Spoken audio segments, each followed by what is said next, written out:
हनुमान जी महाराज लंका गए और सीता माँ ने पूछा आप कौन हो? तो हनुमान जी ने जानते हो क्या कसम खाई? सत्य की शपथ, मैं सत्य की शपथ खाता हूं, मैं प्रभु राम का सेवक हूं, सत्य से बड़ा कुछ नहीं है, इसलिए मैं सत्य की शपथ खाता हूं मैया, और मैं राम का सेवक हूं।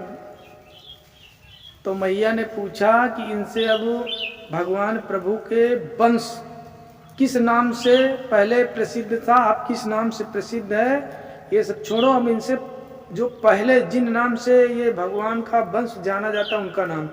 तो उन्होंने सीधा पूछा प्रभु ककुस्थ कुलभूषण श्री रामचंद्र जी सकुशल हैं? ककु सत कुलभूषण श्री रामचंद्र जी प्रभु सकुशल हैं? तो हनुमान जी ने कहा हाँ माता सकुशल है।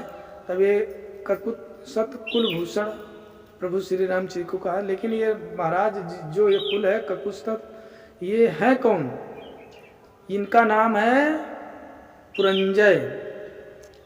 जब देवता असुरों से हार गए तो महाराज पुरंजय के पास गए और पुरंजय से कहा कि आप हमारे पक्ष से लड़ो। तो पुरंजय ने कहा देखो हम लड़ाई तभी लड़ेंगे जब देवराज इंद्र हमारा वाहन बने। तो देवराज इंद्र एक जो है बैल बन गए और बैल के ऊपर बैठ करके नहीं, ऊपर बैठे वो पुट्ठे पर, तो इसलिए पुट्ठे पर बैठने के कारण इनका ये नाम पड़ा और बाकी इनका नाम पुरंजय था। तो उन्हीं के नाम से ये वंश। अच्छा, तो भगवान राम का जिस वंश में विवाह हुआ महाराज निमि कौन वंश से हैं? तो राम के जो पूर्वज हैं इक्ष्वाकु, इक्ष्वाकु मनु जी के छींकने से पैदा हुए और इक्ष्वाकु के काफी पुत्र थे और जिनमें सबसे बड़े पुत्र जो थे वो 3 श्रेष्ठ। अब वो 3 पुत्रों में सबसे श्रेष्ठ कौन है? सबसे बड़े हैं विकुशी और उनके से जो छोटे हैं उनका नाम है निमि।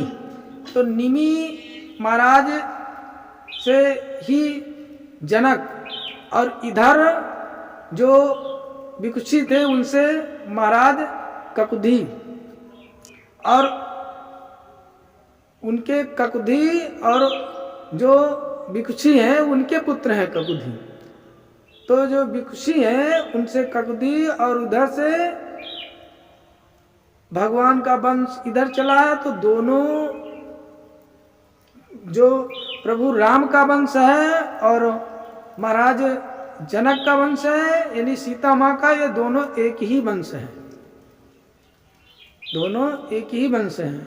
और हनुमान जी लंका जब गए थे तो उनके शरीर पर जो वस्त्र थे वो सफेद थे। तो प्रश्न उठता है कि प्रभु हनुमान जी कब से लाल वस्त्र पहनने लगे?